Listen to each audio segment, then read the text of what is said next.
They thought she was just another invisible janitor, pushing a mop cart through the corridors of Thunderbolt Military Academy. What they didn't know was that Captain Zara Phantom Ashford had once been the most feared pilot in the skies, capable of vanishing from enemy radar like smoke in the wind. But when hostile aircraft filled the horizon that fateful morning, everyone would discover that legends don't retire, they just sweep floors until the world needs them again. Before we jump back in, tell us where you're tuning in from, and if this story touches you, make sure you're subscribed, because tomorrow I've saved something extra special for you. The morning alarm at Thunderbolt Military Academy pierced the pre-dawn darkness at 0430 hours, but Zara Ashford had been awake for 30 minutes already. At 34, she'd perfected the art of anticipating every sound, every movement, every potential threat, habits that civilian life couldn't erase, no matter how many years passed. She pulled on her gray maintenance uniform, pinned her auburn hair into a tight bun, and laced up steel-toed boots that had replaced the flight boots she'd once worn with pride. The academy sprawled across 2,000 acres of Montana wilderness, its imposing stone buildings and perfectly manicured grounds housing the next generation of military officers.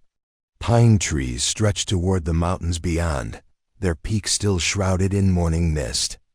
It was beautiful, peaceful, and exactly the kind of place where someone could disappear completely.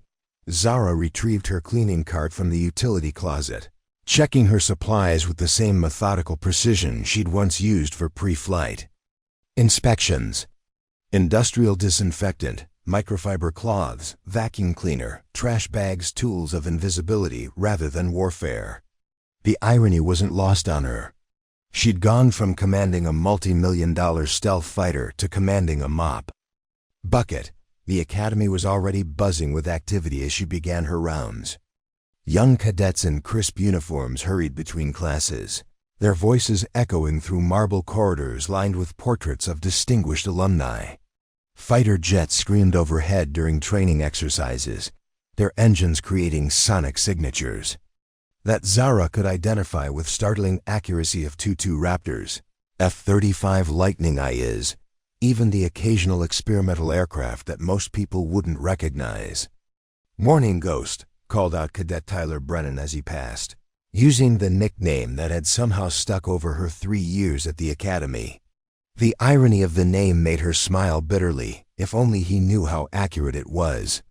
Captain Zara Phantom Ashford had earned her call sign by being nearly impossible to track on radar.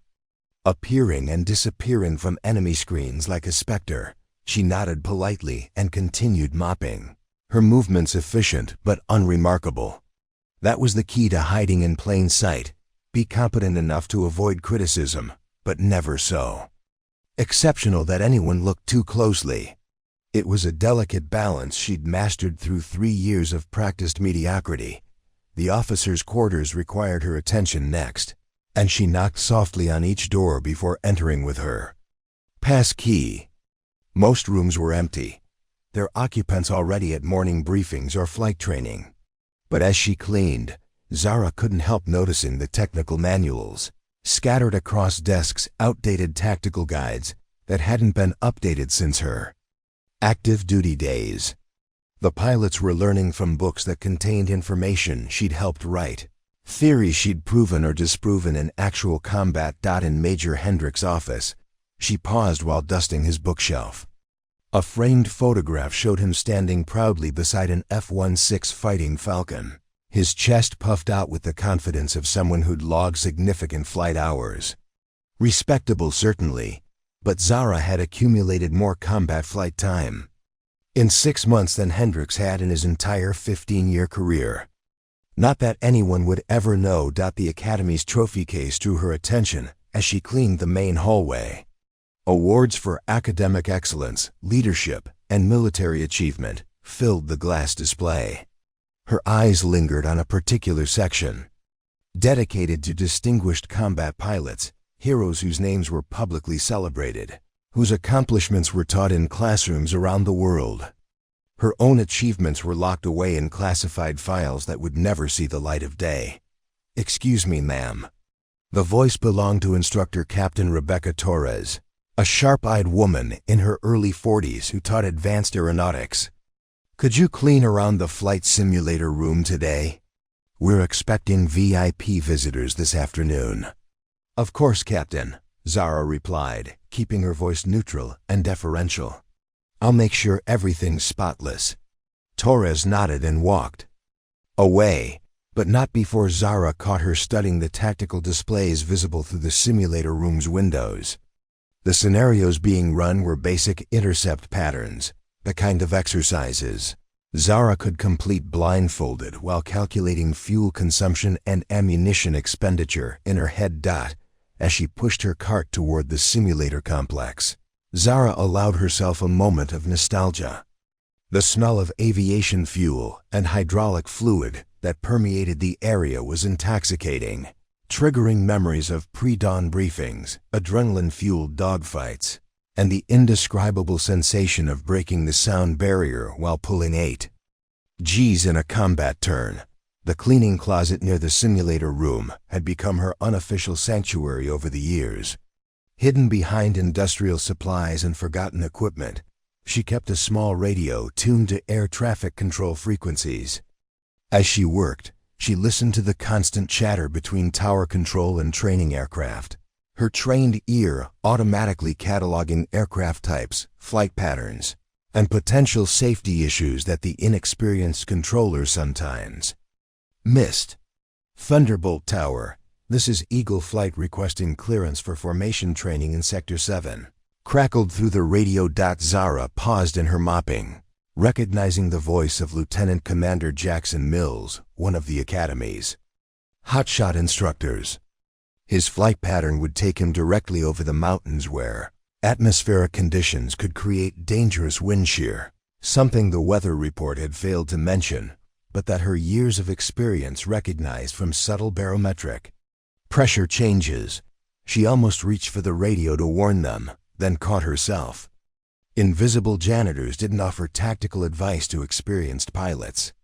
Instead, she returned to her mundane tasks, swallowing the knowledge that could save lives, maintaining the cover that had kept her safe but slowly eaten away at her soul. Morning passed in routine tasks that masked extraordinary awareness. Every footstep in the corridor was cataloged and identified. Every aircraft overhead was recognized by engine signature alone. Every conversation overheard was analyzed for operational security implications that her former life had trained her to notice. By lunch break, Zara had cleaned 3 buildings, replaced 14 trash bags, and listened to 47 separate air traffic communications. She'd also spotted 2 potential security vulnerabilities in the Academy's perimeter, identified a maintenance issue with one of the training aircraft based on an unusual engine sound, and mentally calculated that the fuel efficiency reports being filed by student pilots contained statistical impossibilities that suggested either equipment malfunction or falsified data. But none of that mattered. She was just the janitor, invisible and unremarkable, exactly as she'd intended to be for the past 3 years. As she sat alone in the maintenance break room eating a sandwich from a brown paper bag, Zara wondered how much longer she could maintain this charade. Every day brought fresh reminders of the skills she was wasting, the knowledge she was hiding, the lives she might save if she just had the courage to step out of the shadows. But courage hadn't been her problem. 5 years ago, when everything changed, her problem had been having too much of it. Outside the window, fighter jets continued their training exercises against the crystal blue Montana sky, their pilots blissfully unaware that the woman mopping their floors could outfly most of them. With one hand tied behind her back, some secrets were too dangerous to reveal. Some legends were safer in the shadows. At least, that's what she told herself every morning when she put on the gray uniform and picked up the mop. But sometimes, watching those young pilots practice maneuvers she'd perfected years ago, Zara Ashford wondered if hiding had become just another form of cowardice. Preparing and narrating this story took us a lot of time, so if you are enjoying it, subscribe to our channel. It means a lot to us. Now back to the story. The morning briefing room buzzed with the confident chatter of Crimson Ridge's finest aviators as they gathered for their weekly tactical assessment. Captain Derek Hawthorne lounged in his chair with practiced ease, his flight suit crisp and his ego polished to the same gleaming finish as his aircraft. Around him, a circle of younger pilots hung on his every word like disciples, absorbing wisdom from their aerial prophet. "You know what I don't understand?" Hawthorne said, loud enough for half the room to hear. "Why they even allow civilians on the flight line. I mean, what's some cleaning lady going to know about maintaining multi-million-dollar aircraft?" Lieutenant Samuel Torres, eager to impress his squadron leader, leaned forward with enthusiasm. "Exactly. These support staff should stick to what they know, mopping floors and emptying trash. Leave the real work to people who actually understand aviation." Their conversation carried the particular arrogance of pilots who had never faced anything more dangerous than a simulated dogfight. At 24, Torres had completed advanced flight training with honors, but had zero combat experience. His understanding of aerial warfare came entirely from computer simulations and textbook scenarios where enemy pilots followed predictable patterns and surface-to-air missiles behaved according to manufacturer's specifications. "That ghost woman gives me the creeps," added Lieutenant Alexis Kane, the only female pilot in Hawthorne's inner circle. "She's always lurking around our aircraft, probably looking for loose change or something valuable to pocket. I've seen her touching control surfaces like she knows what they do. It's inappropriate." Kane's comments sparked a round of agreement from the group. Despite being a woman herself, she had internalized the squadron's casual sexism, perhaps believing that distancing herself from other women would somehow protect her from similar dismissal. Her own insecurities manifested as hostility toward anyone she perceived as threatening her precarious position in the Boys' Club of Military Aviation. "I caught her near my Raptor yesterday," said Lieutenant Ryan Foster, a pilot whose mediocre flying skills were compensated by an outsized sense of entitlement. "She was actually running her hands along the wing surface, like she was inspecting for stress fractures or something. I told her to back off and stick to cleaning duty. These aircraft require specialized knowledge to understand." The irony of Foster's statement wasn't lost on anyone who knew his actual qualifications. He'd barely passed his weapons system certification and had a tendency to rely heavily on autopilot functions during complex maneuvers. His criticism of Zara's proximity to the aircraft stemmed more from territorial instinct than genuine concern for aviation safety. "Maybe we should report her to base security," Torres suggested, his voice carrying the self-importance of someone who believed he was protecting national secrets from a dangerous infiltrator. "I mean, what if she's taking photos of our aircraft configurations? What if she's some kind of foreign agent posing as a janitor?" The suggestion was met with enthusiastic murmurs of agreement. The young pilots were so convinced of their own importance that they couldn't imagine anyone being near their aircraft without ulterior motives. The possibility that a janitor might simply be doing her job competently was apparently beyond their consideration. Hawthorne stood up and walked to the tactical display, his movements designed to command attention. "Here's what we're going to do. We're going to start documenting every time we see her near our aircraft. Take photos, note times and locations. If she's up to something, we'll catch her in the act." "What about confronting her directly?" Kane asked, her voice carrying the particular edge of someone looking for an excuse to assert dominance over a perceived inferior. "I mean, she needs to understand that there are boundaries. She can't just wander around touching our equipment." "Good thinking," Hawthorne replied, his approval obvious. "Professional boundaries are important in military operations. Someone needs to remind the support staff about proper protocol and respect for operational security." Foster raised his hand like an eager student. "I volunteer for that conversation. Someone needs to explain to her that civilian contractors don't have unlimited access to military hardware. She's probably never even been inside an aircraft, let alone understood how they operate. The comment triggered a round of laughter from the group. The image of their mysterious janitor attempting to understand the complexities of modern fighter aircraft struck them as absurdly comic.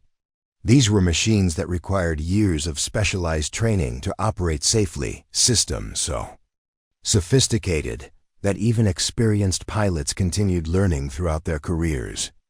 Can you imagine Ghost trying to read a flight manual? Torres said between chuckles.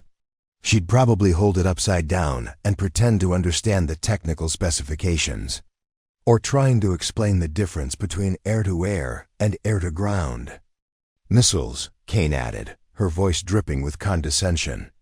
I doubt she could identify a weapon system if her life depended on it. The mockery continued as each pilot contributed their own imaginative scenarios of Zara attempting to understand military aviation.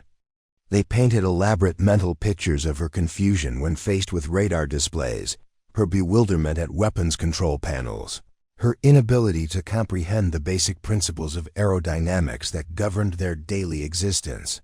What none of them realized was that their conversation was being monitored by Staff Sergeant Patricia Reeves, the base's senior communications specialist. Reeves had been working at Crimson Ridge for 12 years and had developed a healthy skepticism toward the casual arrogance of young pilots. She'd seen too many hotshots crash and burn, sometimes literally, to be impressed by swagger and bravado.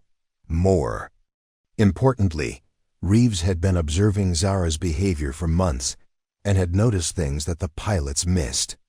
The way Zara's eyes tracked aircraft movements across the tarmac, the unconscious manner in which she assessed wind conditions and weather patterns, the subtle body language that suggested familiarity with aviation environments.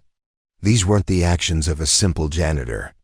They were the instinctive behaviors of someone with serious flight training. As the pilots continued their disparaging commentary, Reeves made a mental note to pay closer attention to the woman they called Ghost. Something about Zara's background didn't add up. And Reeves had learned to trust her instincts when it came to personnel who didn't quite fit their official classifications. The briefing session eventually moved on to actual flight operations, but the undercurrent of hostility toward Zara had been established. The pilots had collectively decided that she represented some kind of security risk, or at minimum, an inappropriate presence in their professional environment. They viewed her with the particular disdain reserved for those they considered inferior and potentially threatening to their elevated status. What they couldn't know was that their target had once commanded respect from pilots far more experienced and skilled than anyone in their squadron. The woman they dismissed as an ignorant civilian had earned her wings in combat zones where mistakes were measured in body counts rather than simulation scores. She had flown missions that existed only in classified files, had earned commendations that would never be publicly acknowledged, had survived encounters with enemy pilots who would have destroyed Hawthorne's entire squadron before they could even identify the threat. But Zara's true expertise remained hidden beneath layers of bureaucratic paperwork and strategic deception. As far as Crimson Ridge Air Base was concerned, she was exactly what her personnel file indicated: a competent janitor with an unremarkable background and no special qualifications. Beyond basic security clearance, the pilot's underestimation of her capabilities was about to become a critical factor in events that none of them could anticipate. Their casual dismissal of her presence and abilities would soon prove to be not just arrogant, but potentially catastrophic for everyone on the base. Staff Sergeant Patricia Reeves had seen enough military personnel come and go through Crimson Ridge to recognize when someone didn't fit their official profile. At 42, she'd spent more than half her life in communications and intelligence support, developing an eye for the subtle details that separated trained operators from civilian contractors. And Zara Nightwind, despite her janitor's uniform and unremarkable paperwork, moved through the base with the unconscious situational awareness of someone who'd been trained to Survive in hostile environments. The first thing that caught Reeves' attention was the way Zara positioned herself during aircraft operations. Most civilian contractors instinctively moved away from active flight lines, intimidated by the noise and potential danger of military aircraft. Zara, however, seemed to anticipate aircraft movements, positioning herself in locations that provided optimal visibility while maintaining safe distances from jet blast zones. It was the kind of spatial intelligence that came from understanding aviation operations at a fundamental level. More telling was her reaction to emergency situations. 3 weeks earlier, when Lieutenant Foster had experienced a hydraulic malfunction during landing approach, most base personnel had gathered around the control tower to watch the drama unfold.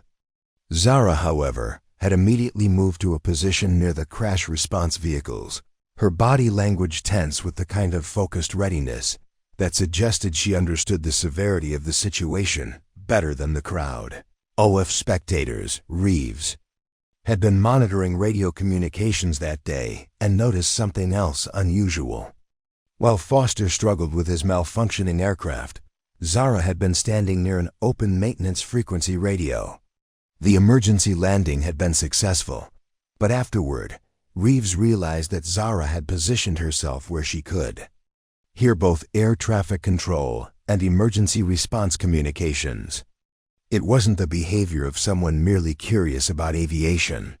It was the instinctive positioning of someone trained to stay informed during crisis situations. The observations accumulated over time.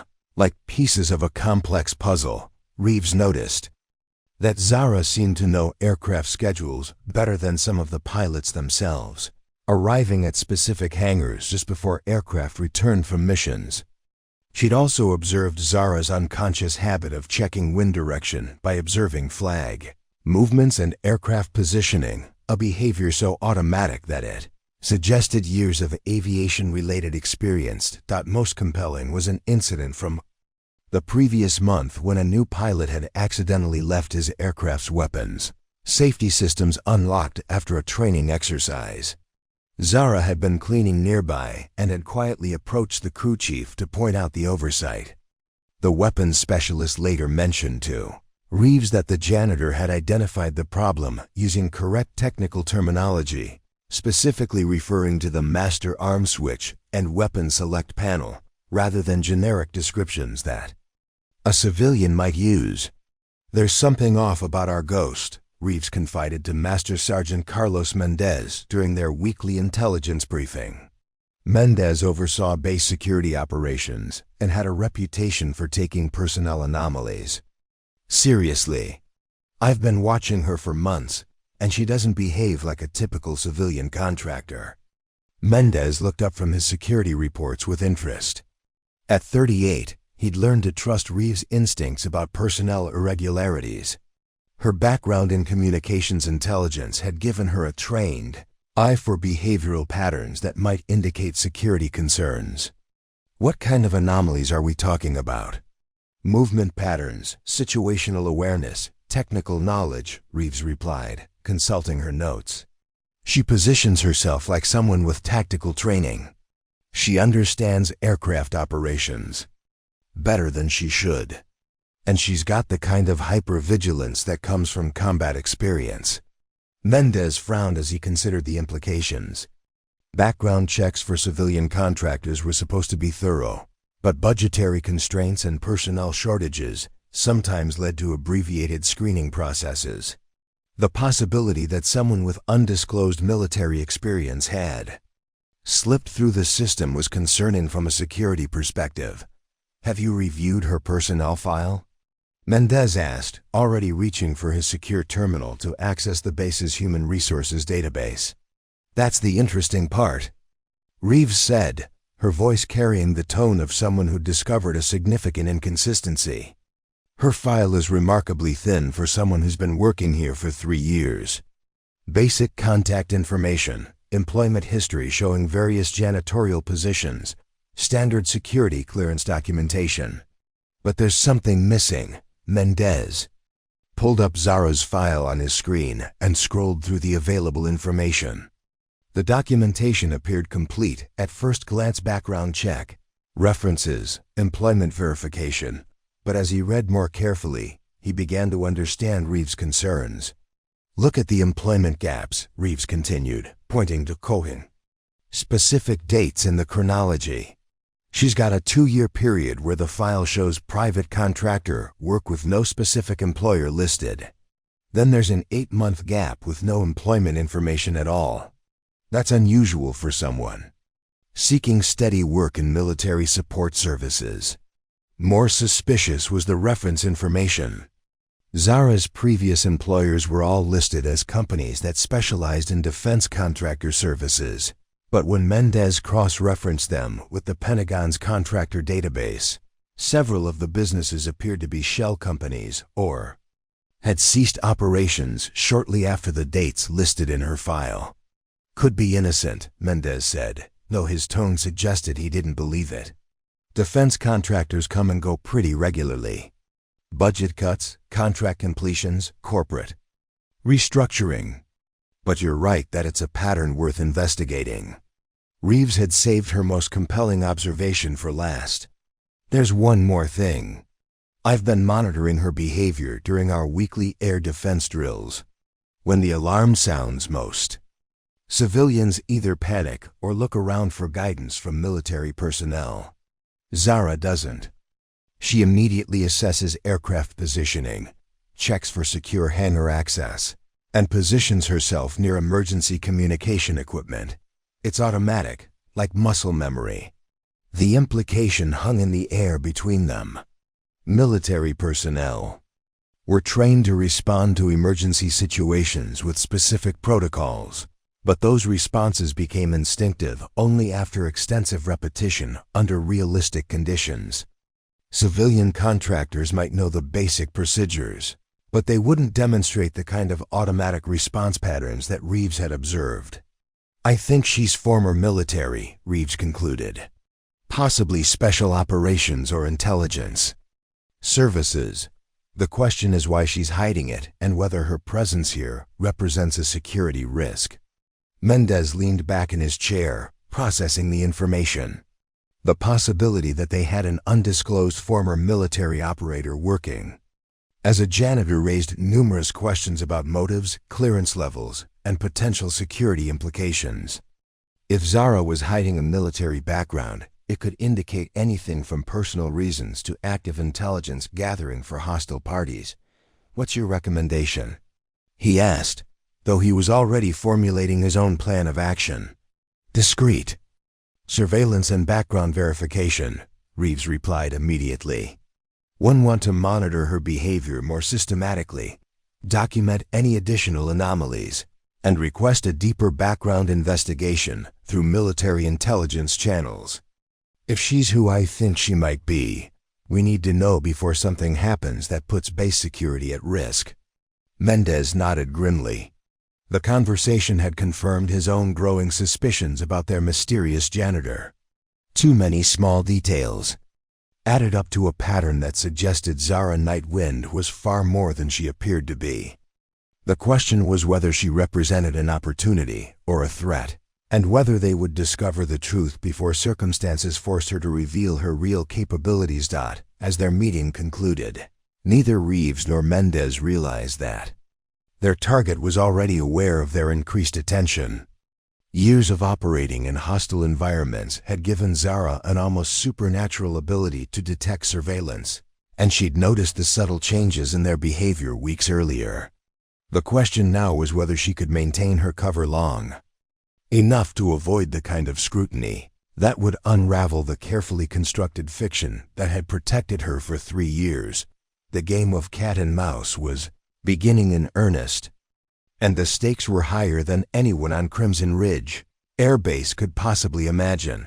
The crisis began at 0647 hours on a Tuesday morning when the base's primary air traffic control system experienced a catastrophic failure during the busiest flight operations window of the week.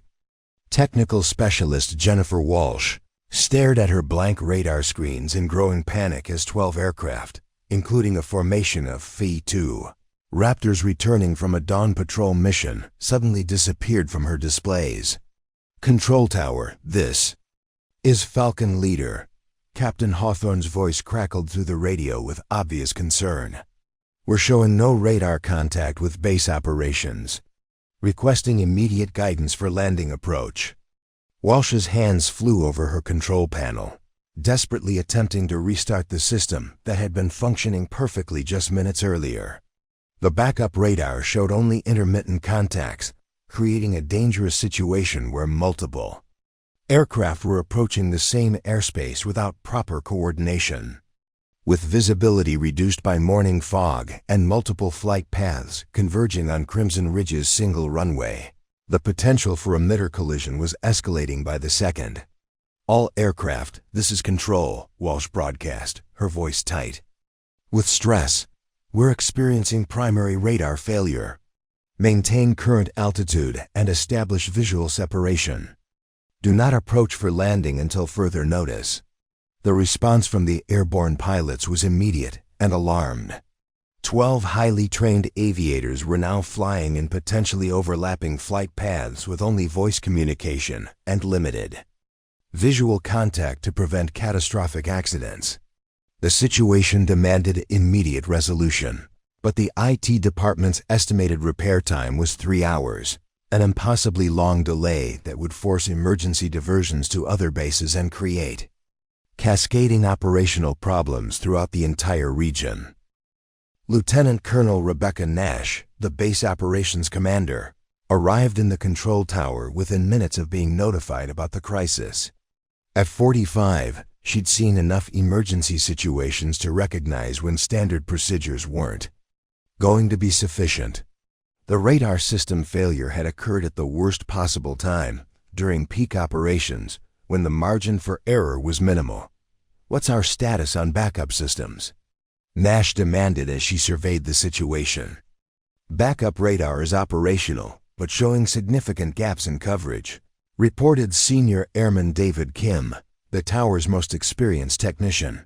We can track aircraft intermittently, but not with sufficient accuracy for safe landing operations. The primary system appears to have suffered a complete processor failure. Nash grabbed the radio microphone. All aircraft, this is base operations. We're implementing emergency protocols. Falcon formation, you have priority for emergency landing. All other aircraft divert to alternate airfields per your flight plans. The decision was tactically sound, but operationally disastrous. Diverting aircraft to other bases would create logistical nightmares, delayed mission schedules, and potential security complications. More immediately, Falcon formation was running low on fuel and needed to land within 30 minutes or face the possibility of emergency ejection over populated areas. As the crisis unfolded, Zara had been methodically cleaning the administrative offices adjacent to the control tower. The raised voices and urgent radio chatter had drawn her attention, and she'd positioned herself near the communications equipment room where she could monitor the situation without being noticed. Her trained ear immediately recognized the severity of the emergency multiple aircraft in distress with degraded ground control capabilities. Through the open doorway, she could see the control tower personnel struggling with equipment that she recognized from her previous life. The radar system was a military standard NFPS 117 configuration, a sophisticated but temperamental piece of technology that she'd worked with extensively during her years as a combat pilot. More importantly, she knew the system's common failure modes and the unofficial workarounds that kept aircraft operational when standard procedures failed. The technical problem was obvious to anyone with advanced training in military radar systems. The primary processor had locked up due to a software conflict between the tracking algorithm and the weather radar integration system. It was a known issue that could be resolved in minutes with the right technical knowledge, but the base's IT specialists were following standard troubleshooting procedures that would take hours to complete. Zara found herself facing the same moral dilemma that had ended her previous career. She could maintain her cover and allow the situation to escalate, potentially resulting in aircraft accidents and pilot casualties. Or she could intervene with knowledge that would immediately reveal her true background and destroy the carefully constructed anonymity that had protected her for 3 years. The decision was made for her when Falcon Leader's voice cut through the radio chatter with barely controlled desperation. "Control, we're showing fuel warnings. We need immediate landing. Clearance or we're looking at emergency ejection in 12 minutes. Zara abandoned her cleaning cart and walked directly into the control tower, her movement purpose and confident in a way that immediately drew attention from the frantic technicians. Walsh looked up from her console with surprise and irritation at the unexpected interruption. "Ma'am, you can't be in here during emergency operations," Walsh said firmly. "This is a restricted area. The radar failure is caused by a processor lockup in the weather integration module." Zara replied calmly, her voice carrying the authority of someone who understood exactly what she was discussing. "You can restore primary function by isolating the weather radar feed and reinitializing the tracking algorithms through the backup processor." The control room fell silent except for the continued radio chatter from the circling aircraft. Walsh stared at Zara with amazement and confusion, unable to process how a janitor could possibly know the technical specifications of their radar system. That's not possible," Kim stammered. "The system architecture is classified. Civilian contractors don't have access to technical manuals for this equipment." Zara moved to the primary console and began entering commands with the fluid precision of someone who'd performed the same procedures hundreds of times. Her fingers moved across the interface without hesitation, accessing diagnostic modes and system controls that weren't documented in basic operator manuals.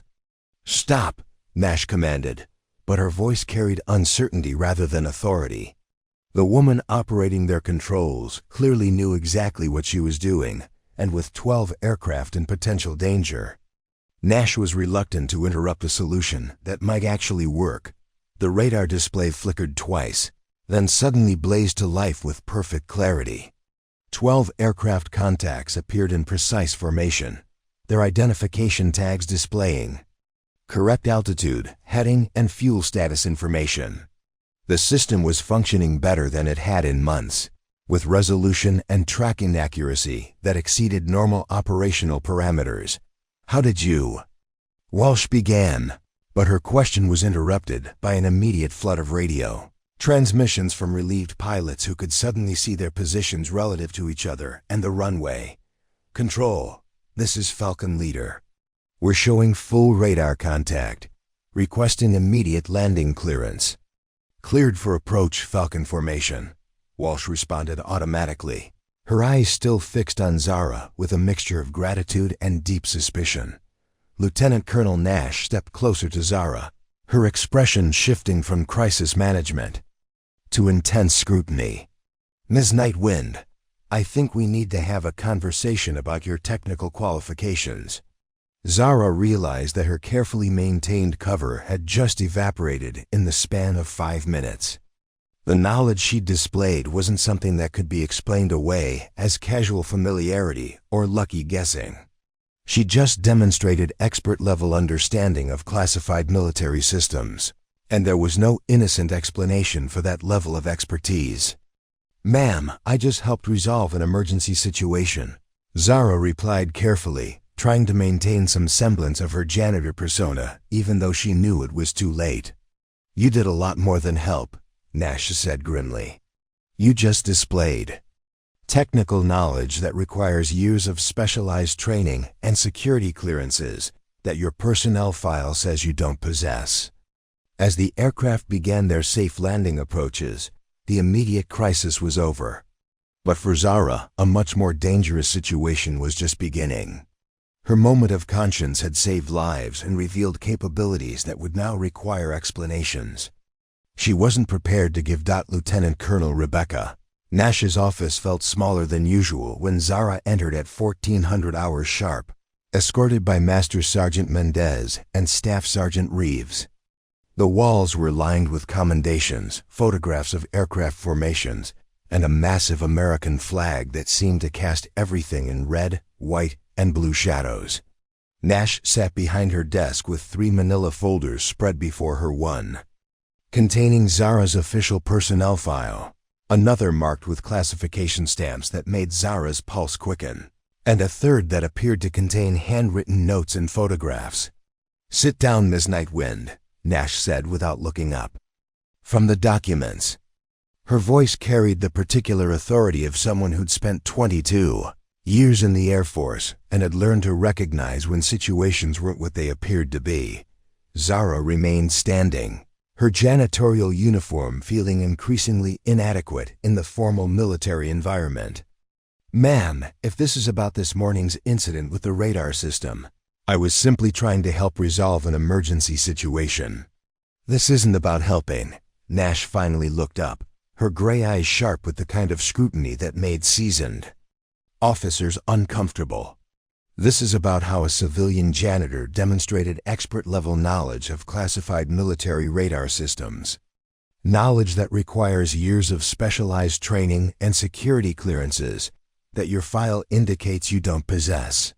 Mendez stepped forward, consulting a tablet containing what appeared to be a comprehensive incident report. "Ms. Nightwind, the technical procedures you used this morning aren't documented in any manual available to civilian contractors. The diagnostic commands you entered require administrative-level access that's restricted to qualified military technicians with top-secret clearances." Zara kept her expression neutral, though internally she was calculating exit strategies and assessing the potential consequences of various responses. "I've always been good with electronics, sir. Sometimes you can figure out solutions by observing patterns and trying different approaches." "Bullshit," Reeves interjected, her communications background evident in her direct approach to analyzing deception. "I've been monitoring your behavior for months. You don't move like a civilian contractor. You don't react to emergency situations like someone with basic training. And you sure as hell don't possess the kind of technical knowledge you displayed this morning through casual observation." Nash leaned back in her chair, studying Zara's face with the practiced eye of someone who'd conducted hundreds of personnel interviews. "Ms. Nightwind, I've been in the Air Force for over 2 decades. I've seen every kind of cover story, every type of deception, and every variety of half-truth that people use to hide their real backgrounds. You're not lying to me about specific facts, you're concealing something much more significant." Before Zara could respond, the office door opened and a figure in civilian clothes entered carrying a briefcase marked with classification levels that made everyone in the room straighten instinctively. The man was in his 50s, with the bearing of career intelligence services and the kind of face that suggested he'd seen classified information that would never be publicly acknowledged. "Colonel Nash," the newcomer said, presenting credentials that Nash examined carefully before nodding with obvious respect. "I'm Agent Michael Harrison, Defense Intelligence Agency. I'm here regarding Ms. Nightwind's background verification." Zara felt her carefully constructed world beginning to collapse. With military precision, the involvement of the Defense Intelligence Agency meant that her situation had escalated far beyond base-level personnel concerns. DIA agents didn't investigate civilian janitors unless those janitors had backgrounds that intersected with national security interests. "Agent Harrison," Nash said, "we've been discussing the incident from this morning where Ms. Nightwind demonstrated technical capabilities that seem inconsistent with her personnel record." Harrison opened his briefcase and removed a folder that was significantly thicker than any of the documents Nash had been reviewing. "Colonel, Ms. Nightwind's personnel record contains some interesting anomalies that we've been investigating. Since receiving your preliminary inquiry yesterday." He spread several documents across Nash's desk, each bearing classification stamps and authorization codes that indicated the highest levels of government access. "Her employment history shows a pattern of positions with defense contractors, But when we attempted to verify those employers, we discovered that several of them were companies that existed primarily to provide cover identities for classified personnel. Zara's mouth went dry as she realized the implications of Harrison's investigation. The shell companies that had provided her employment history were part of a sophisticated identity protection program designed to allow former special operations personnel to disappear into civilian life. The fact that Dia had identified those connections meant they were much closer to discovering her true background than she'd anticipated. Furthermore, Harrison continued, Ms. Nightwind's financial records show payments from sources that don't correspond to the salaries listed in her employment documentation. Large, irregular deposits that suggest compensation for services not reflected in her official work history. Mendez consulted his notes. Agent Harrison, are you suggesting that Ms. Nightwind has been operating under false identity documentation? I'm suggesting that Ms. Nightwind's real background is significantly different from what appears in her civilian personnel file, Harrison replied carefully. The question is whether that background represents a security risk or something else. Entirely. Nash stood up and walked to the window overlooking the flight line, where the aircraft that Zara had helped save were now safely parked in their designated positions. Ms. Nightwind, the technical knowledge you displayed this morning doesn't come from casual observation or electronic troubleshooting experience. It comes from advanced military training in radar systems and air traffic control procedures. She turned back to face Zara directly. More specifically, it comes from the kind of training that's provided to pilots who need to understand ground control systems intimately, pilots who might need to communicate with air traffic control during emergency situations or coordinate complex flight operations. The silence in the office was broken only by the distant sound of aircraft engines warming up for afternoon training flights. Zara could feel the weight of their collective attention, could sense the careful way they were watching her reactions for any sign of deception or confirmation of their growing suspicions. Ms. Nightwind, Harrison said quietly, we know you're not who your personnel file says you are. We know your employment history contains fabricated elements designed to conceal your real background. And we know that the technical expertise you demonstrated this morning indicates military training at levels that suggest special operations or intelligence experience. He leaned forward slightly, his voice taking on the tone of someone offering a final opportunity for cooperation. What we don't know is why you've been hiding that background, whether your presence here represents a security concern, and what your real qualifications and clearance levels actually are. Nash returned to her desk and sat down, her expression shifting from suspicion to something that might have been professional curiosity. Here's what's going to happen, Ms. Nightwind. Agent Harrison is going to conduct a comprehensive background investigation that will identify your real identity and service record. That process will take approximately 72 hours and will involve accessing classified databases at the highest levels of government. She paused, allowing the implications to sink in. Or you can tell us the truth right now, explain why you've been concealing your background, and help us understand whether your presence here is coincidental or represents something more complex.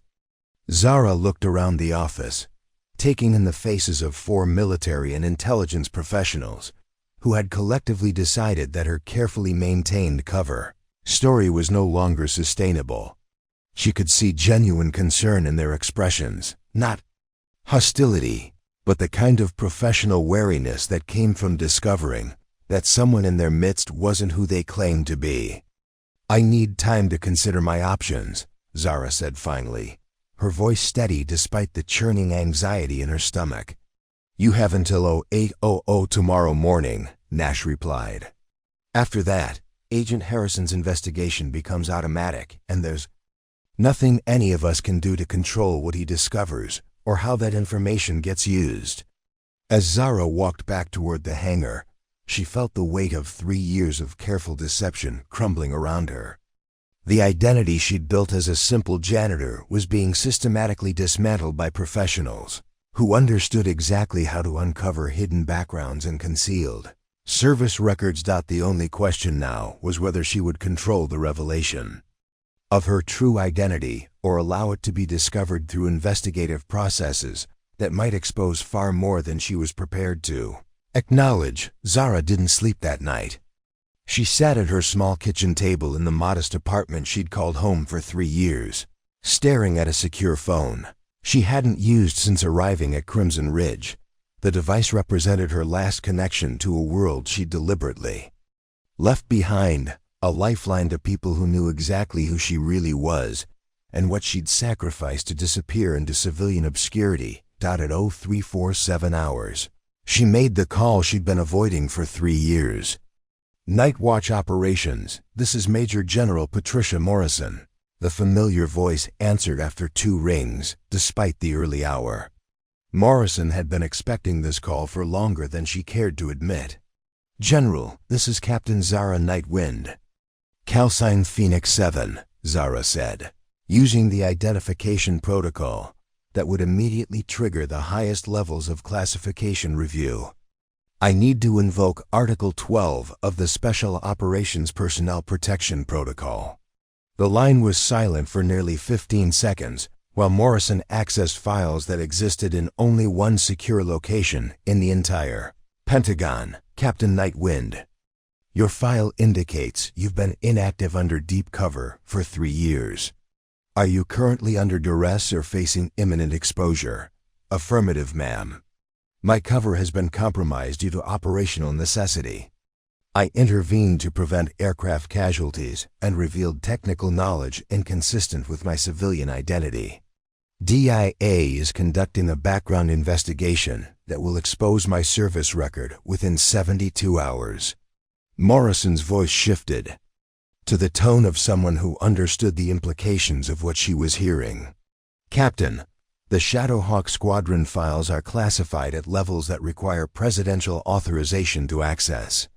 If DIA is investigating your background, they're going to encounter classification barriers that will escalate this to the highest levels of government. Zara closed her eyes, feeling the weight of decisions made years ago finally catching up with her present circumstances.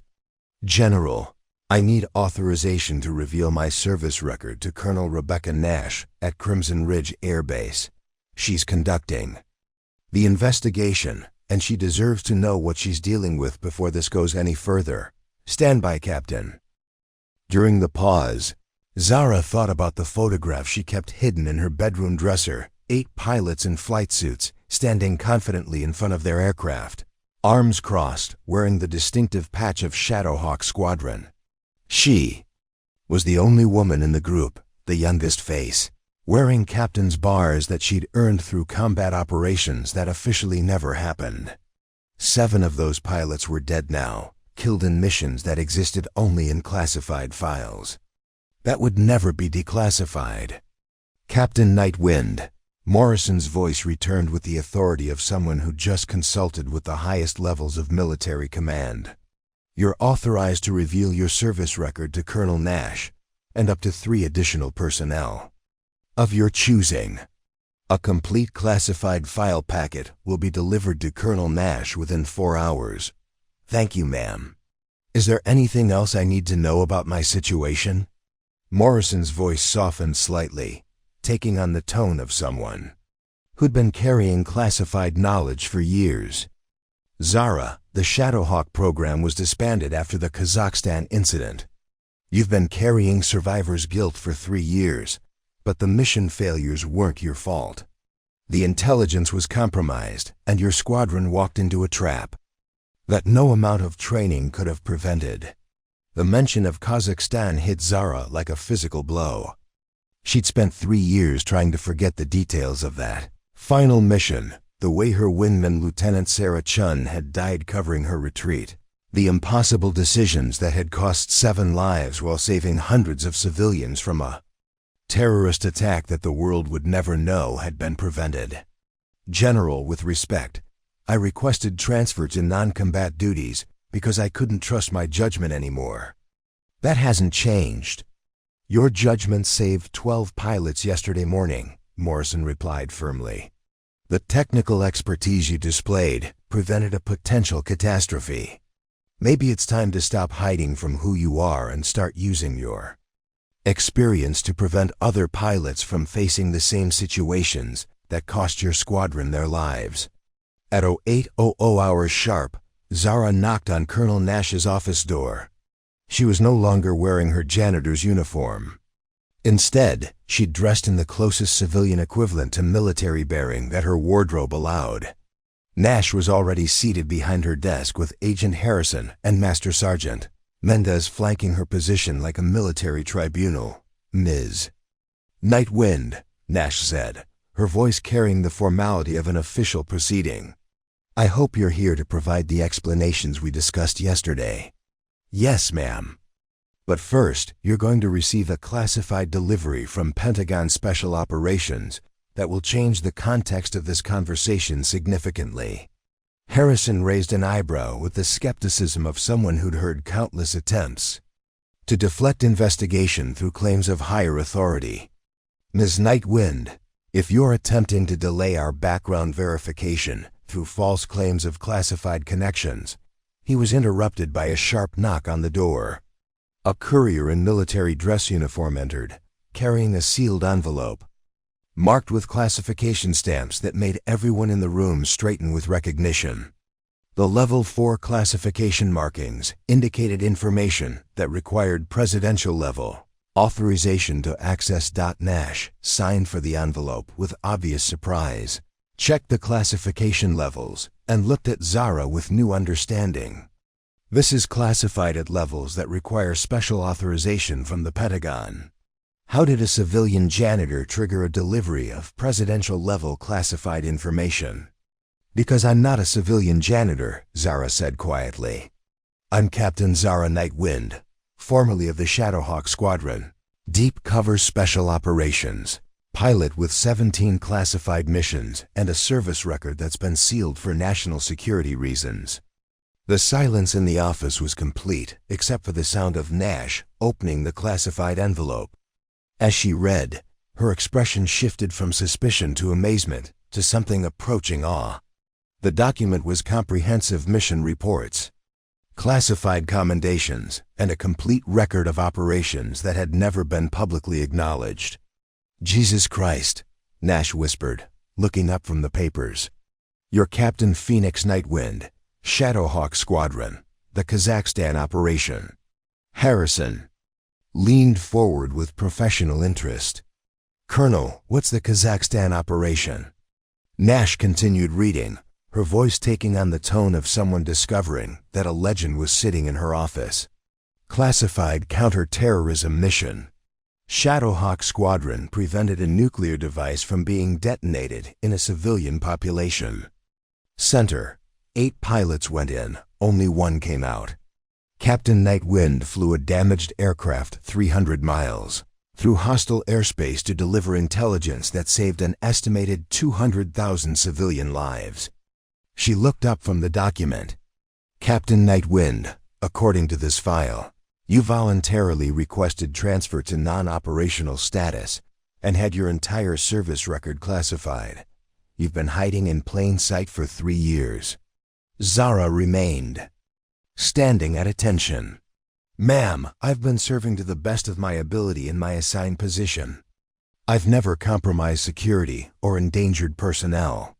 Assigned position? Mendez asked with confusion. Captain, you're one of the most accomplished combat pilots in Air Force history. Why would you choose to work as a janitor? Zara thought.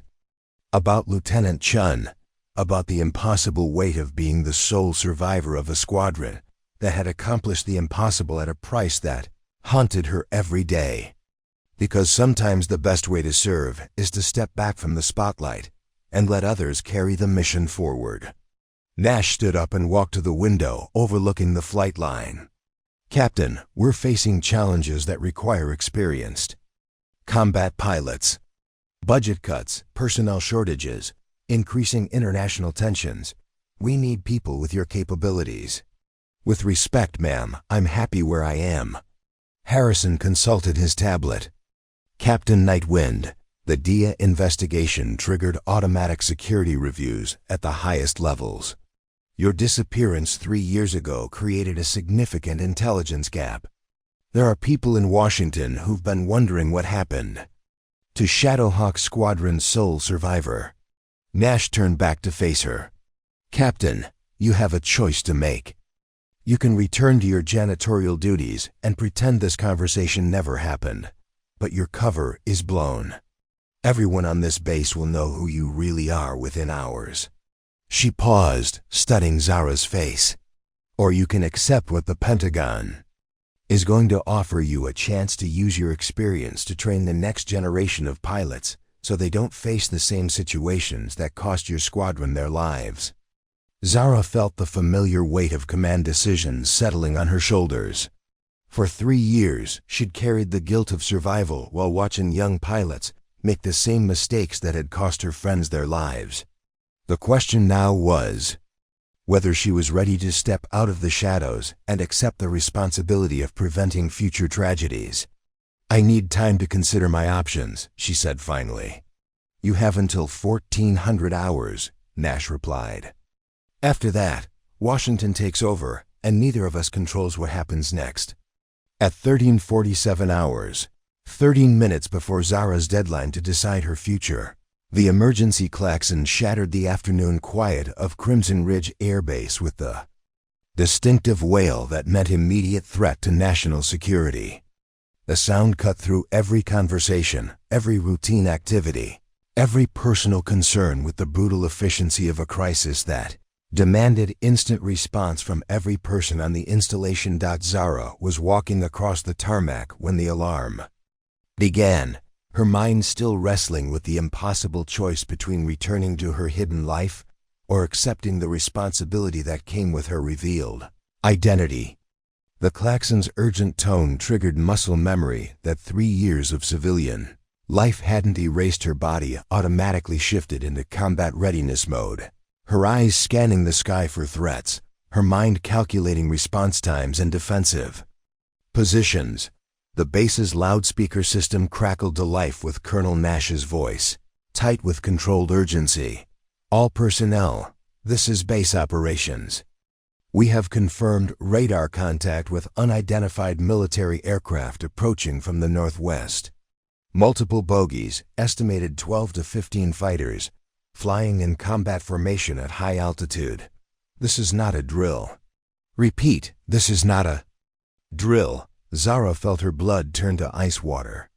Unidentified military aircraft approaching an American airbase in combat formation meant only one thing: hostile forces conducting either a reconnaissance mission or preparing for an actual attack. The fact that Nash had used the term bogies instead of unknowns indicated that the approaching aircraft were displaying hostile intent through their flight patterns and electronic signatures. She broke into a run toward the operations center, her civilian clothes and janitor status forgotten in the face of a crisis that demanded every available resource. As she moved, she could see ground crews scrambling to prepare aircraft for emergency launch, maintenance personnel securing equipment, and base security forces taking defensive positions around critical infrastructure. The operations center was controlled chaos when she arrived. Radar screens showed a formation of aircraft approaching from Canadian airspace, their flight path indicating a direct approach toward Crimson Ridge. The electronic warfare specialists were analyzing the radar signatures, trying to identify the aircraft types and national origin, while communications personnel attempted to establish contact with the unknown formation. Range approximately 120 miles and closing, reported technical specialist Walsh, her voice steady despite the obvious stress of the situation. Speed consistent with military fighter aircraft. No response to identification. Requests on international emergency frequencies. Lieutenant Colonel Nash stood before the main tactical display, her face grim as she assessed options that were all problematic. What's our defensive posture? Master Sergeant Mendez consulted his status board. Colonel, we've got a serious problem. Falcon Squadron is deployed overseas on a NATO training exercise. Viper Squadron is undergoing maintenance rotation only. 4 aircraft are mission capable. Eagle Squadron is conducting pilot qualification flights at Nellis Air Force Base and won't be back for 6 hours. Nash felt the crushing weight of command during a crisis. How many mission-ready aircraft do we have available for immediate launch? 4 F-22 Raptors, ma'am. But we've got another problem. Mendez's voice carried the tone of someone delivering news that would make a bad situation worse. Captain Hawthorne is grounded with a sinus infection. Lieutenant Torres twisted his ankle during PT this morning. Lieutenant Foster is at medical for his annual flight physical. The implications hit Nash like a physical blow. They had 4 aircraft capable of intercepting 15 hostile fighters, but only 1 fully qualified pilot available for immediate deployment. Lieutenant Kane could fly, but she was relatively inexperienced in actual air-to-air combat situations. Against unknown aircraft with hostile intent, sending a single pilot would be tantamount to suicide. "Ma'am," Agent Harrison said from his position near the communications console, "I've contacted Pentagon Air Defense Command. They're scrambling interceptors from Peterson Air Force Base, but their estimated time of arrival is 45 minutes. The bogies will be over us in 22 minutes at current speed." Nash stared at the tactical display, watching the red symbols representing hostile aircraft moving steadily toward her base. 22 minutes to impact, 45 minutes until reinforcements arrived. The mathematics of aerial warfare were brutally simple. Her base would be defenseless for at least 23 minutes, against a superior force of unknown capability and intent. "Colonel," Walsh's voice cut through the tactical discussions with information that changed everything. "I'm detecting electronic jamming signatures from the approaching formation. They're using military-grade ECM equipment to disrupt our radar. Tracking, this is definitely a hostile approach." Electronic countermeasures meant the approaching aircraft were actively preparing for combat operations. Jamming American radar was an act of war, regardless of which nation was conducting the operation. The situation had escalated beyond reconnaissance or intimidation to active hostile action against American territory. Zara had been standing silently near the back of the operations center, listening to the tactical discussions while her mind automatically calculated intercept courses, engagement ranges, and defensive strategies. The approaching formation was using textbook tactics for a coordinated attack on a defended airfield, electronic warfare to degrade defensive systems, multiple aircraft to overwhelm limited defenders, and high-speed approach to minimize response time. "Ma'am," Lieutenant Kane said, her voice carrying barely controlled fear despite her attempt to maintain professional composure.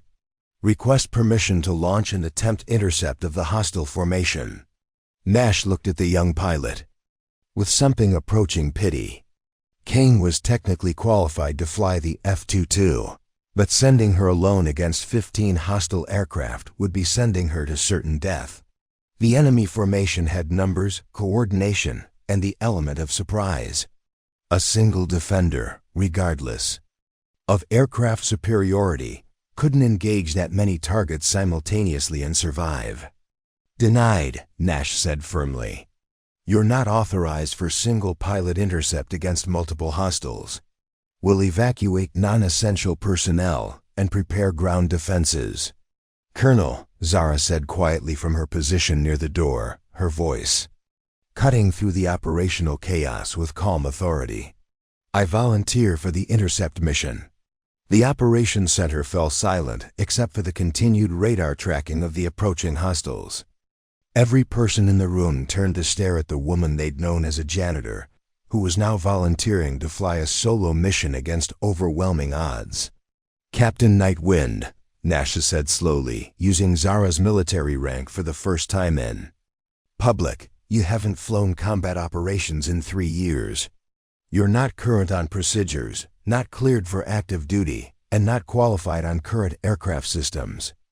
Zara stepped forward, her demeanor shifting from civilian uncertainty to military confidence, with the decisiveness of someone accepting an inevitable responsibility. "Ma'am, I'm current on F-22 systems from my Shadowhawk training. I've got more combat experience than every pilot on this base combined. And those aircraft approaching our position are using the same attack profile that killed my squadron in Kazakhstan." She paused, her voice taking on the tone of someone who'd made peace with a dangerous decision. "I know their tactics, I know their weaknesses, and I'm the only pilot available who has any chance of preventing them from completing whatever mission they're planning." Nash looked at the tactical display showing hostile aircraft now 18 minutes from the base, then back at Zara's determined face. The choice was between sending an inexperienced pilot to certain death, allowing the base to be attacked without resistance, or trusting a legendary pilot who'd been hiding her capabilities for 3 years. "Captain Nightwind," Nash said formally, "do you accept full responsibility for this mission and understand the risks involved?" Zara straightened to attention, her civilian clothes unable to disguise the military bearing that 3 years of hiding hadn't diminished. "Yes, ma'am, I understand the mission and accept all risks." Nash nodded grimly. "Then get to your aircraft, Captain. You're cleared for immediate launch and authorized to engage hostile targets as necessary to defend this installation." As Zara ran toward the hangar where her F-22 was being prepared for emergency launch, she felt something she hadn't experienced in 3 years, the electric anticipation of returning to the environment where she belonged. Phoenix 7 was about to rise from the ashes of her self-imposed exile, and this time she wasn't going to hide from who she really was. The F-22, Raptor-designated Phoenix 7, sat in Hangar 3 like a predator awakening from hibernation, its angular stealth geometry and predatory lines suddenly seeming less like static display and more like coiled danger.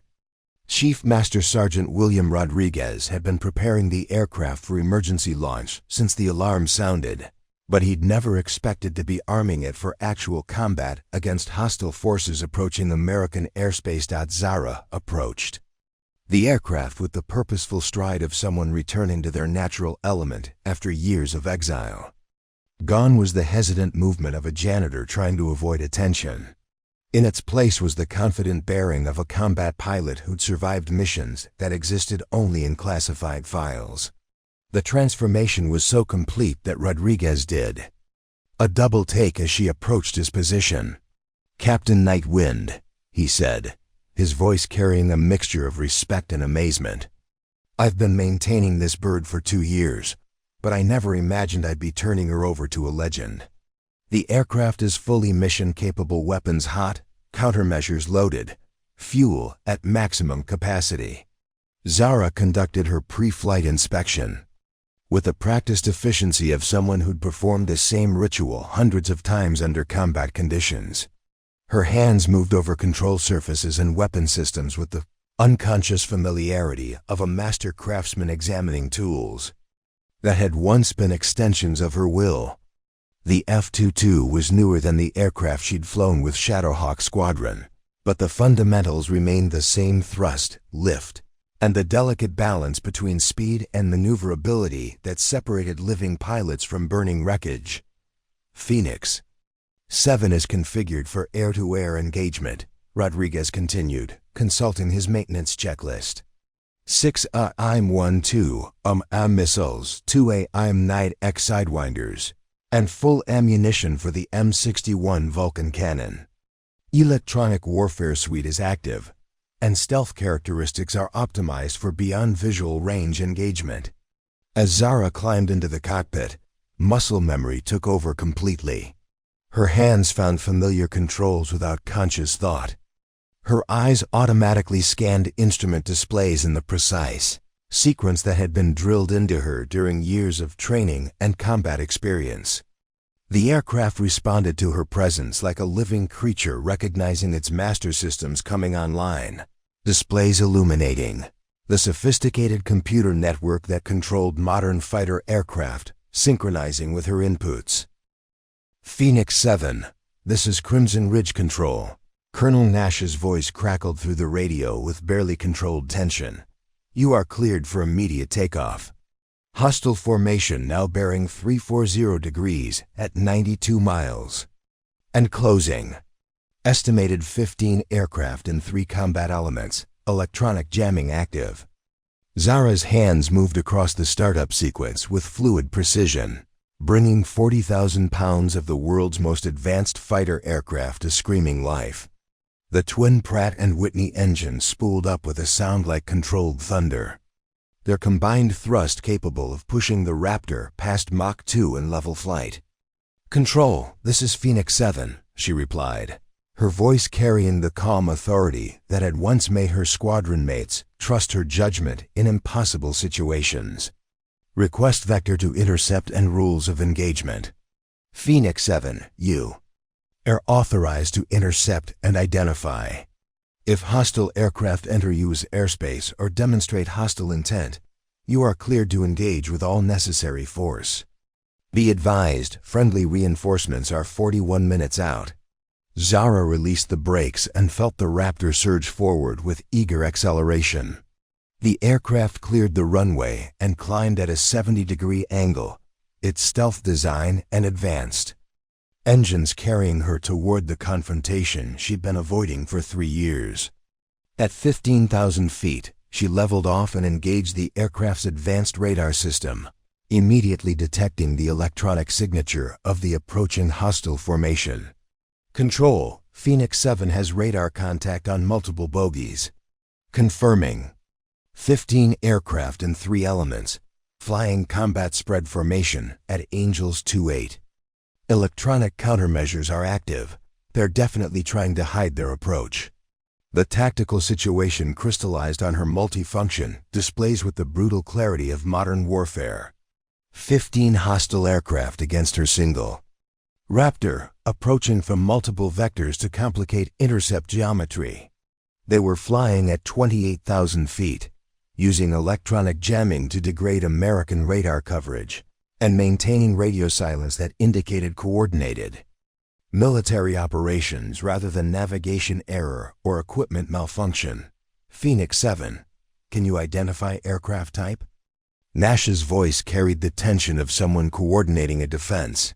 Against unknown odds, Zara adjusted her radar settings and focused on the lead element, using advanced identification systems that could analyze aircraft signatures and match them against known configurations. The results appeared on her display with information that made her tactical situation significantly more dangerous. "Control, Phoenix 7. I'm showing probable Sukhoi Su-35 Flanker E configurations on the lead element. These are advanced 4th generation plus fighters with sophisticated electronic warfare capabilities and beyond visual range missile systems." The silence on the radio frequency spoke volumes about the implications of her identification. Su-35 aircraft were among the most capable fighters in the world, flown by pilots with extensive training, and equipped with weapon systems that could engage targets at ranges exceeding 50 miles. The approaching formation represented a level of threat that even a squadron of American fighters would find challenging. "Phoenix 7. Agent Harrison's voice joined the frequency from the operations center. "DIA intelligence suggests possible involvement of foreign military contractors operating advanced aircraft. These may not be regular military forces." Zara processed the information while maintaining her intercept course. Foreign contractors flying advanced military aircraft suggested mercenary operations or proxy warfare situations where normal rules of engagement might not apply and were diplomatic. Consequences could be minimized through plausible deniability. At 25 miles from the hostile formation, her radar warning receiver began detecting active missile guidance systems from multiple aircraft. The enemy fighters were preparing to engage, their weapons systems cycling through target acquisition and lock-on procedures that indicated imminent attack rather than reconnaissance or intimidation. "Control, Phoenix 7. Hostile aircraft are painting me with fire control radar. Multiple missile lock warnings. They're preparing to engage. The moment of truth had arrived with the stark simplicity of combat aviation: engage or be destroyed. 15 hostile fighters with sophisticated weapon systems against her single aircraft, flying in defense of American territory and the personnel she'd worked alongside for 3 years. Phoenix 7, you are cleared to engage. Repeat, you are cleared to engage hostile aircraft. Defend the base by any means necessary. Zara felt the familiar calm settle over her consciousness as combat systems took priority over conscious thought. Phoenix 7 was no longer hiding in maintenance coveralls or pretending to be someone she wasn't. The woman who'd once been the most feared pilot in Shadowhawk Squadron was back in her natural element, flying the most advanced fighter aircraft. In the world against odds that would have intimidated pilots with twice her experience. Control, Phoenix 7 engaging hostile aircraft. Beginning defensive maneuvers. She pulled the Raptor into a high-G climbing turn that would have rendered most pilots unconscious, using the aircraft's superior thrust-to-weight ratio to gain altitude advantage while maintaining stealth characteristics that made her difficult to track on enemy radar systems. The approaching Su-35s were capable fighters, but they were about to discover that pilot skill mattered more than aircraft numbers when facing someone who'd learned combat flying in situations where mistakes were measured in funeral services. Rather than simulator scores, the sky above Crimson Ridge Air Base was about to witness the return of a legend who'd spent 3 years pretending to be ordinary. Phoenix 7 was hunting again, and this time she wasn't going to hide from the responsibilities that came with being exceptional. The first missile launch came without warning, a brilliant streak of fire and smoke erupting from the lead Su-35. At 38 miles range, followed immediately by 2 more launches from flanking aircraft. The R-77 Adder missiles were among the most sophisticated air-to-air weapons in the world, capable of maneuvering at forces that would destroy human pilots and guided by radar systems that could track multiple targets simultaneously. Zara's reaction was instantaneous and textbook perfect.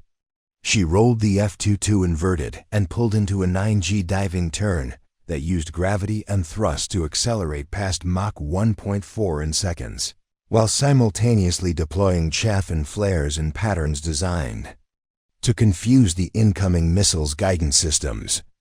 The Raptor's stealth characteristics made radar lock difficult, but at close range, even stealth aircraft became vulnerable to advanced missile systems. Phoenix 7, missiles in the air. She broadcast to Crimson Ridge Control, her voice steady. Despite pulling gravitational forces that would have rendered most people unconscious, 3 R-77s inbound and maneuvering defensively. The first missile detonated harmlessly in the chaff cloud she deployed, its proximity fuse triggered by metallic strips that simulated aircraft radar signature. The second missile maintained lock and followed her through the defensive turn, forcing her to execute a vertical climb at full afterburner that pushed the F-22's engines beyond normal operational parameters. The missile ran out of energy at 26,000 feet and tumbled earthward like expensive scrap metal. The third missile required more dramatic countermeasures. Zara rolled the aircraft into a flat spin that would have been suicidal in any other fighter using the Raptor's advanced fly-by-wire system to maintain control while presenting the smallest possible radar cross-section to the incoming weapon. The missile's terminal guidance system lost lock at the last second, passing within 50 feet of her aircraft before self-destructing when it couldn't reacquire target. Phoenix 7, splash 3 missiles, she reported with the calm professionalism that had made her legendary among pilots who understood just how difficult it was to defeat advanced air-to-air weapons through maneuvering alone. Beginning offensive engagement. The hostile formation had revealed their positions through missile launch signatures, giving Zara the targeting information she needed to begin systematic destruction of aircraft that had violated American airspace. With obvious hostile intent, she selected the rearmost Su-35 in the eastern element, the aircraft that had maintained radar coverage while its wingmates maneuvered for attack position. Fox 3, she transmitted, indicating launch of an AIM-120 AMRAAM missile at beyond visual range. The radar-guided weapon streaked away from her aircraft at Mach 4, its sophisticated guidance system locking onto the Su-35's electronic signature and adjusting course to intercept the enemy fighter that was attempting evasive maneuvers. The enemy pilot was skilled and experienced, executing defensive turns that demonstrated professional training and combat awareness. But the AMRAAM was designed to engage maneuvering targets, and the Su-35's larger radar cross-section made it impossible to break missile lock through stealth characteristics alone. "Captain Nightwind," Nash said, her voice carrying the weight of someone who'd just watched impossible become reality. "That was the finest display of combat flying I've ever witnessed. You saved this base, protected American airspace, and demonstrated capabilities that will be studied in war colleges for the next 50 years. Before Zara could respond, the crowd of personnel began spontaneous applause that grew from scattered clapping to thunderous recognition. Pilots, maintenance crews, security forces, and civilian contractors who dismissed her as an ordinary janitor just hours earlier were now applauding someone who'd just accomplished what entire squadrons might struggle to achieve. "Lieutenant." Kane pushed through the crowd, her face flushed with emotion that seemed to combine embarrassment, respect, and genuine gratitude. "Captain Nightwind, ma'am, I owe you an apology that goes beyond anything I can express. I had no idea who you were or what you'd sacrificed for people like us." Captain Hawthorne, who'd landed with the relief squadron, approached with the humility of someone whose entire worldview had been fundamentally altered. "Ma'am, I've been flying for 8 years and thought I understood what professional aviation looked like. What you accomplished today, ... I don't have words for it." The crowd of young pilots who'd mocked her knowledge and questioned her presence were now looking at Zara with the kind of reverence typically reserved for historical figures rather than living colleagues. Their casual dismissal of her capabilities had been replaced by understanding that they'd been in the presence of genuine greatness without recognizing it. Agent Harrison appeared at Colonel Nash's shoulder, his expression carrying the bureaucratic concern of someone whose investigation had uncovered far more than anticipated. "Captain Nightwind, Washington is going to want a comprehensive debrief about this engagement. The international implications of what happened here today will require coordination at the highest levels of government." Master Sergeant Mendez stepped forward with a tablet containing preliminary damage assessments and engagement analysis. "Captain, preliminary battle damage assessment shows 7 confirmed enemy aircraft destroyed, with debris scattered across 3 counties. No civilian casualties, no collateral damage to populated areas. The engagement was conducted with precision that prevented any harm to non-combatants. The tactical success was matched by strategic implications that would reshape regional security assessments. A coordinated attack by 15 advanced fighter aircraft represented the kind of military operation that required state-level resources and planning. The fact that it had been defeated by a single pilot would become a case study in individual excellence, overcoming numerical superiority.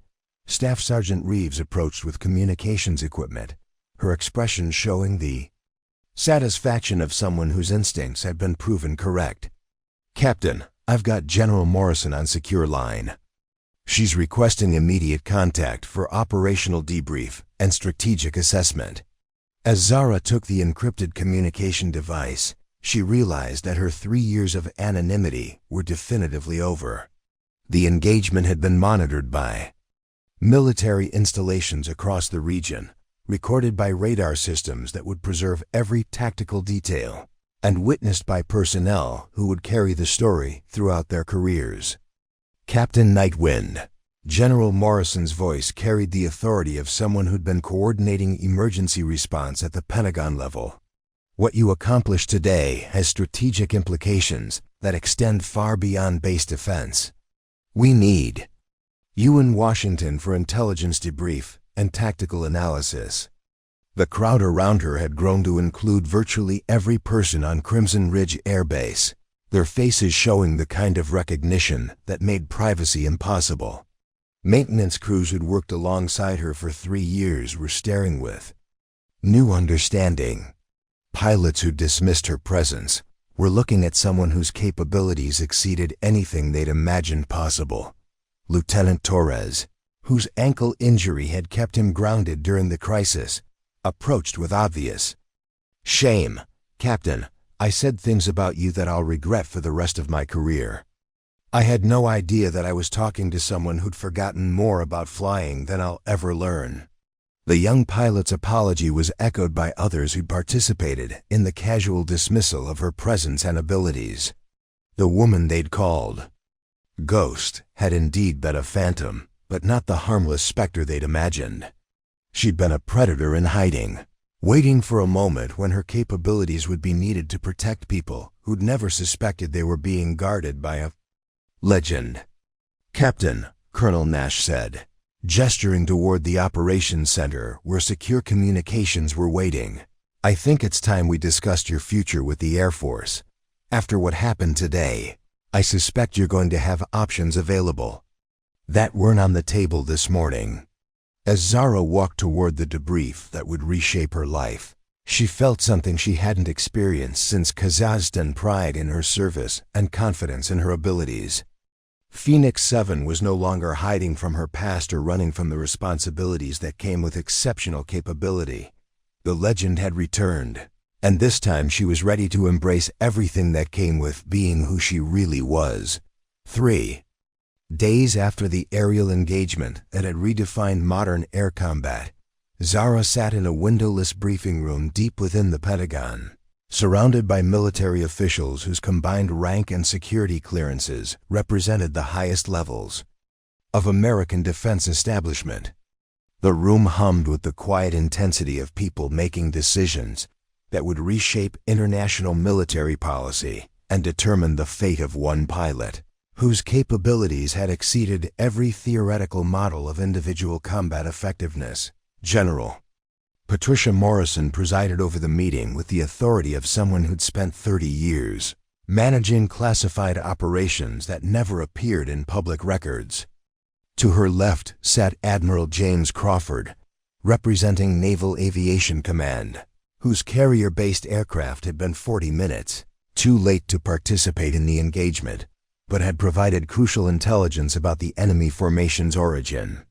To her right, Secretary of Defense Margaret Ashford reviewed classified assessments that painted a picture of strategic implications, extending far beyond a single tactical victory. "Captain Nightwind," General Morrison began, consulting a folder that contained operational analysis from the Crimson Ridge engagement.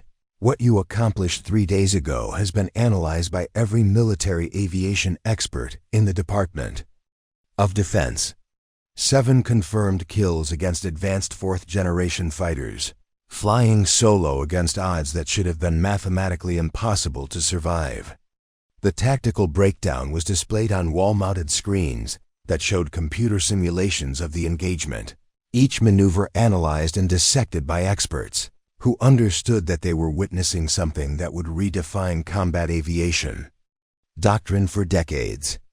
Zara's defensive patterns, offensive positioning, and weapons employment had been textbook perfect, while facing circumstances that exceeded anything covered in standard tactical training. "The international implications are equally significant," Secretary Ashford added, her voice carrying the weight of someone who'd been coordinating diplomatic responses to what amounted to an act of war against American territory. The attacking aircraft were confirmed to be operating from a foreign carrier group. "Their destruction by a single American pilot has sent a message about our defensive capabilities that will influence military planning worldwide." Admiral Crawford leaned forward, with the interest of someone whose own aviators had been studying the engagement recordings with professional fascination. "Captain, your tactical decisions during the engagement demonstrated understanding of modern air combat that exceeds our current training protocols. The way you used the F-22's stealth characteristics to defeat multiple missile attacks while maintaining offensive capability, that's going to be taught in Naval War College for the next generation." Zara remained silent, processing the implications of being discussed as a case study in tactical excellence, while still feeling the psychological weight of taking 7 lives in 8 minutes of aerial combat. The professional recognition was gratifying, but it came with the reminder that her skills were measured in enemy casualties rather than abstract academic achievement. "Which brings us to why you're here," General Morrison continued, opening a second folder marked with classification levels that indicated presidential-level security clearance.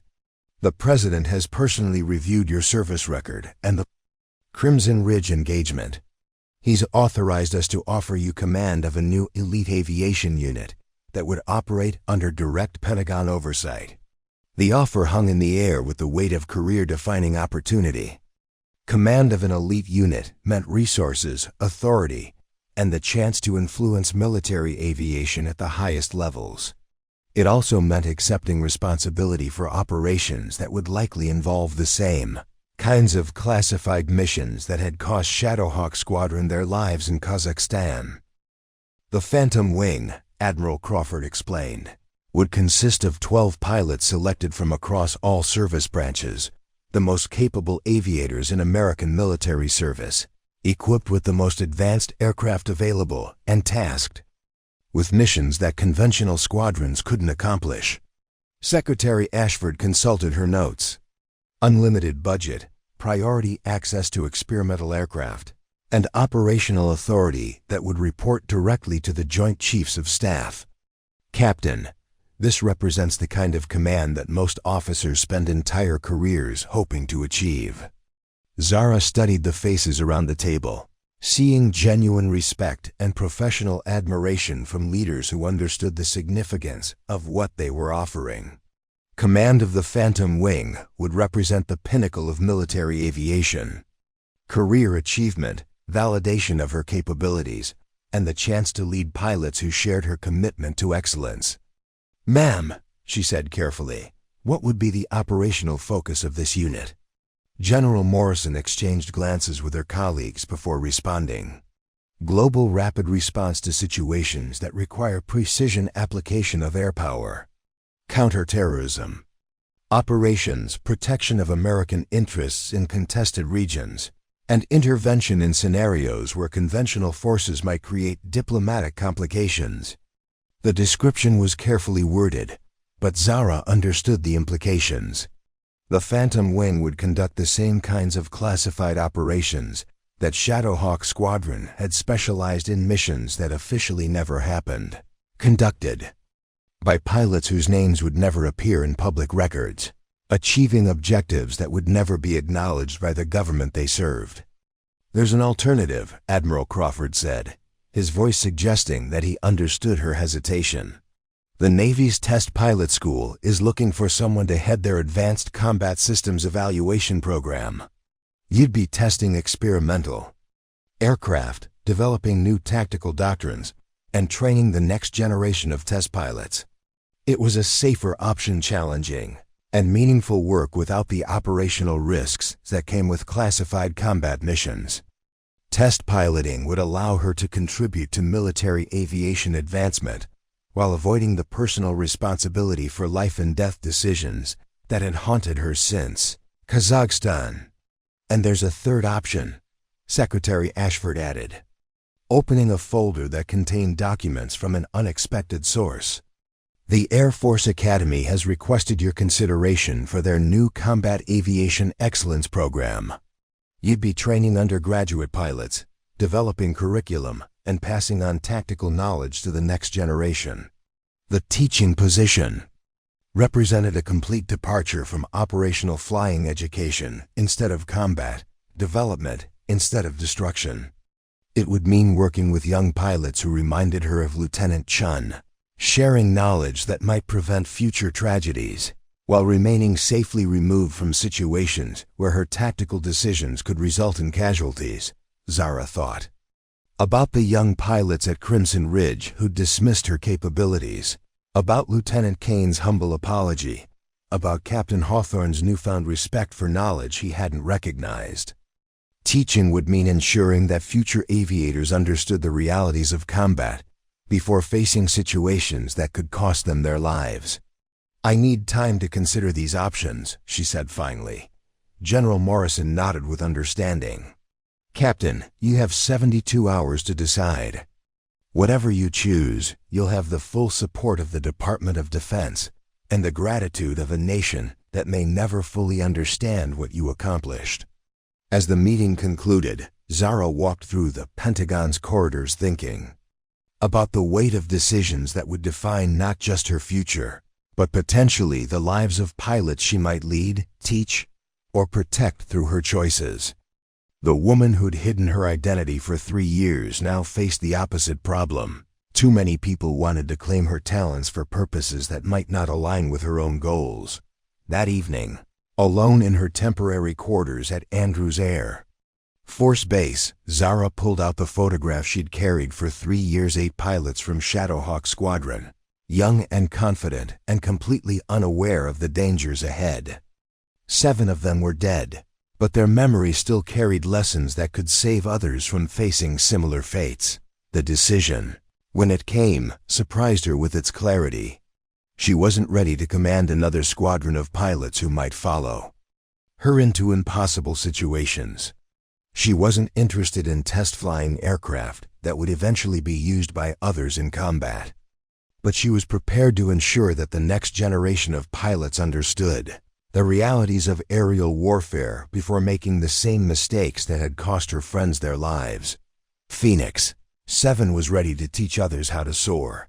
6 months after the Crimson Ridge engagement, Colonel Zara Nightwind stood before 24 of the most promising pilot candidates in the United States Air Force Academy, her silver eagles gleaming under the fluorescent lights of the Advanced Tactical Training Facility. The classroom walls were lined with photographs of legendary aviators, tactical displays showing modern threat environments, and a large banner reading Combat Aviation Excellence Program that represented everything she'd learned about turning theoretical knowledge into survival skills. The promotion had come with her new assignment recognition that her combat experience and demonstrated capabilities warranted the rank and authority necessary to reshape how the Air Force trained its future combat pilots. But more importantly, it represented acceptance of who she really was and what she could contribute to military aviation beyond her individual flying skills. "Good morning," she began, her voice carrying the calm authority that had once coordinated Shadowhawk Squadron missions and had recently directed the most successful single-pilot air engagement in modern military history.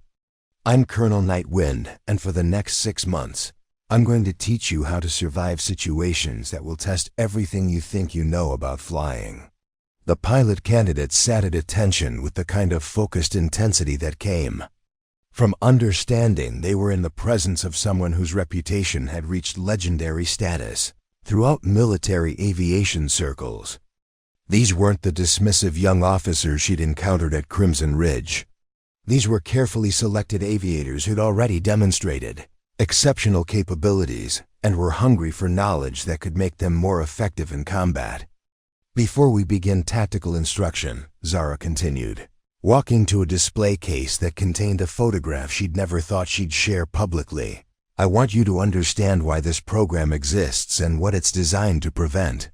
She activated the wall display showing the image of 8 pilots from Shadowhawk Squadron, young, confident faces wearing flight suits and the kind of casual arrogance that came from believing they were invincible. The room fell silent as the cadets recognized the historical significance of what they were seeing.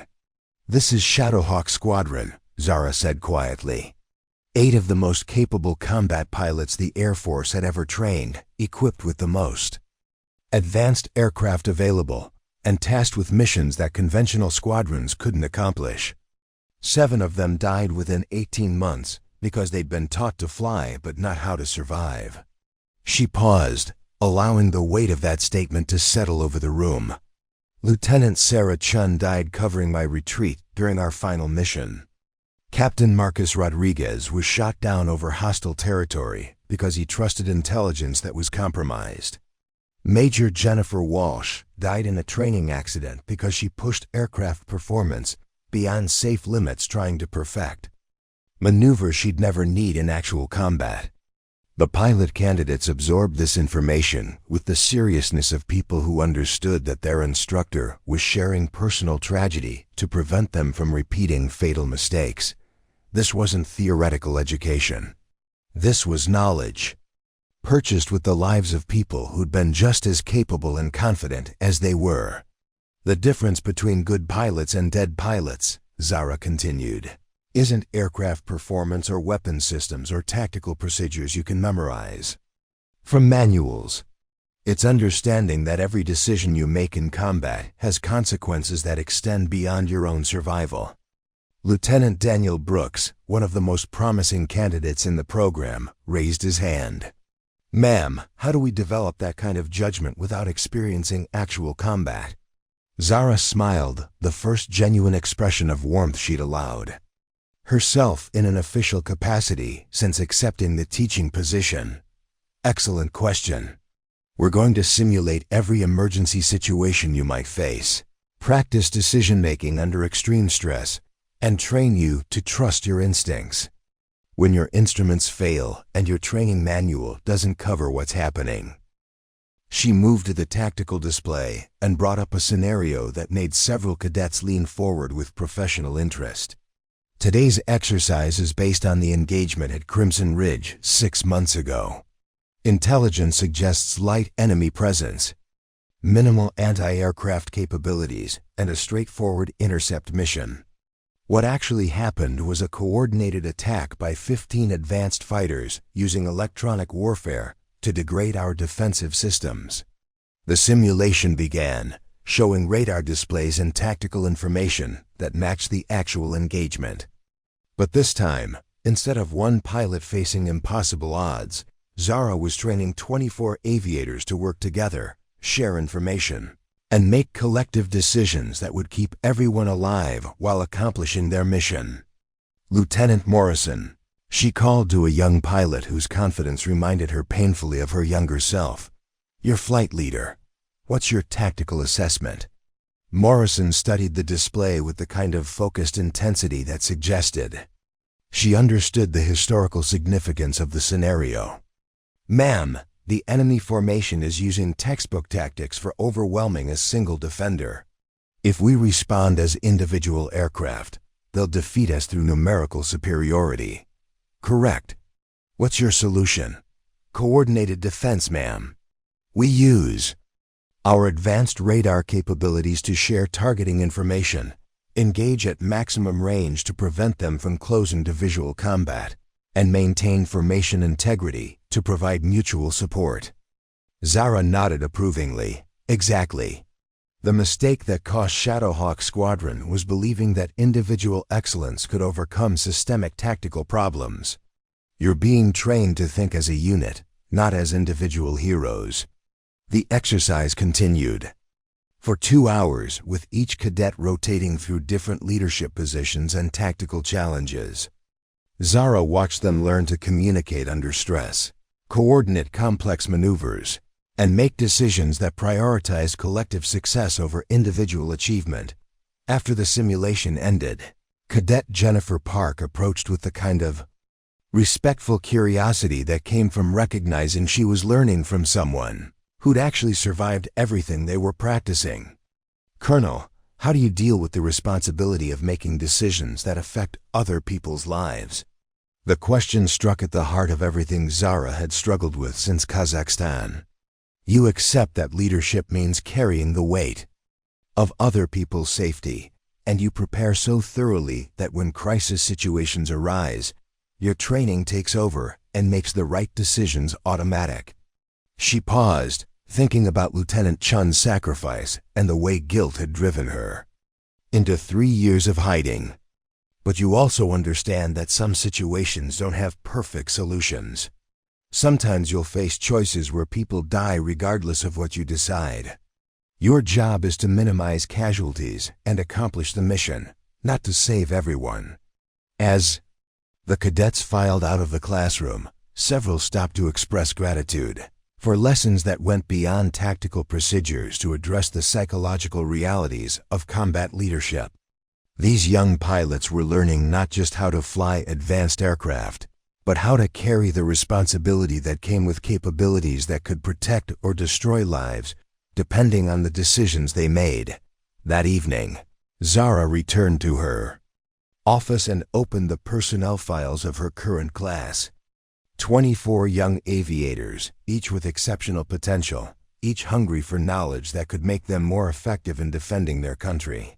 They reminded her of Shadowhawk Squadron before tragedy had taught her the true cost of military aviation excellence, but this time would be different. This time, she was ensuring they understood the realities of combat before facing situations that could cost them their lives.